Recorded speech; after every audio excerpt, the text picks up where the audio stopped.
getting people to like or share your posts, but actually doing things in a way that's strategic and helps the company. So for me, I think the struggle is more so on the budget side and having enough budget that we can do what we need to do and allocate the amount of hours that need to be allocated to do it right. Well, a lot of it for me comes back to the planning. You know, really socializing with our peers in PR.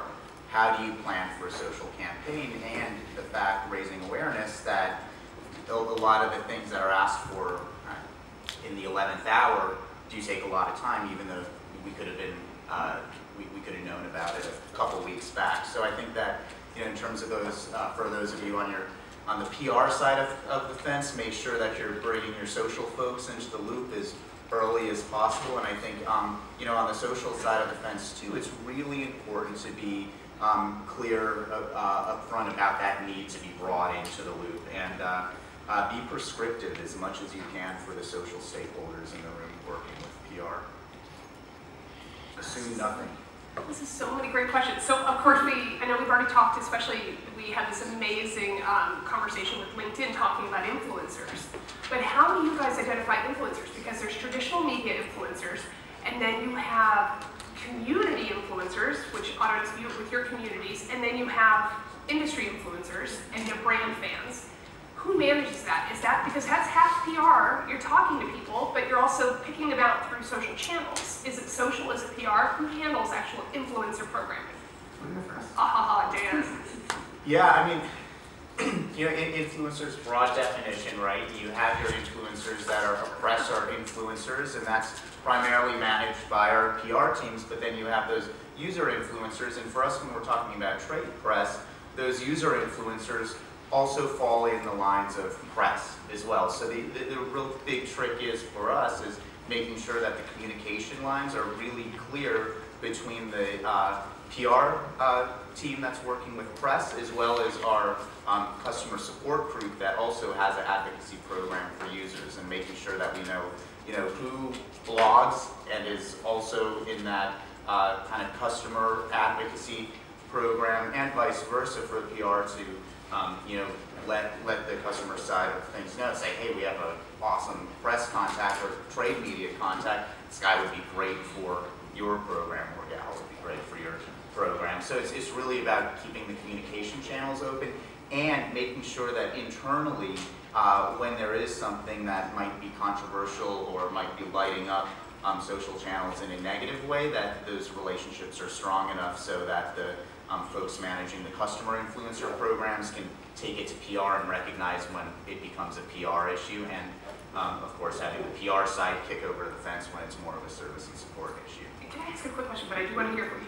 How do you keep that organized internally with a company your size? If you're recognizing that you have customers, you have all of these different things, do you guys use a particular type of software to kind of keep it all managed? So if one influencer pops up on this side and you know that they're already working with customer care, is there a way to keep it straight? No, we don't have that. Okay, I just wanted to know that would be awesome. Ideally, ideally, of course, we would, but we do. You know, our support team is very active on monitoring and publishing software through the social web. So that's what they'll use to raise things, and then of course that brilliant technology, email, is used often to then kick it over to the PR side of the fence. Which right before I got in the room, we had one of those come across the board. And how many of you have heard of email? No, just kidding. So now I want to hear from an agency perspective. Yeah, I mean, influencer engagement kind of takes on a few different meanings when we're on the agency side. You know, we look at influencers, and it's almost like a pyramid. You've got at the very top, you know, we kind of consider that top section are, you know, like the journalists and the celebrities, the people that you've got a ton of people following. And while, you know, the journalist portion of that top section of the pyramid is something that as PR people we're doing every day, we're reaching out to those journalists. We kind of have to always take into consideration what we were just talking about during the LinkedIn session of content. We've got to be giving these people a reason to talk about us, and a really good, compelling reason to continue to talk about us. And then when you slice that pyramid down, then you kind of have like all those paid influencers, and you know, in that case, I kind of still, you know, have a old school PR methodology. I think paid is a 4-letter word. So I want to look down to kind of what we look at as like the power middle influencers. They're not, you know, everybody who's got, you know, 10 followers or 20 followers, but they're people that have, you know, good following, they have good engagement, engaged with brands, and maybe there are people that you want to work with, there are people that you want to kind of target and reach out to them, whether it's through kind of offering them something or kind of creating and facilitating relationships with those individuals. But it's that kind of power middle where I think we see the sticky spot of, PR wants to own it because we can develop programs and we can develop content to give them, and we can kind of give them different things that they can use and kind of create things. And then you also get more of kind of the community managers who are like, well, those are really more users, not necessarily the media side. So that's where you have to figure out the fine line of how to work together. I don't by any means think the PR should be the only people doing social. I mean, I think that, for me as a consumer, not a PR person, if there was not a customer service or a support rep on any company's LinkedIn, I consider that a brand failure. So I feel like they need those people involved really heavily, but when it comes to that middle influencer, you at least need a larger strategy on how to deal with them.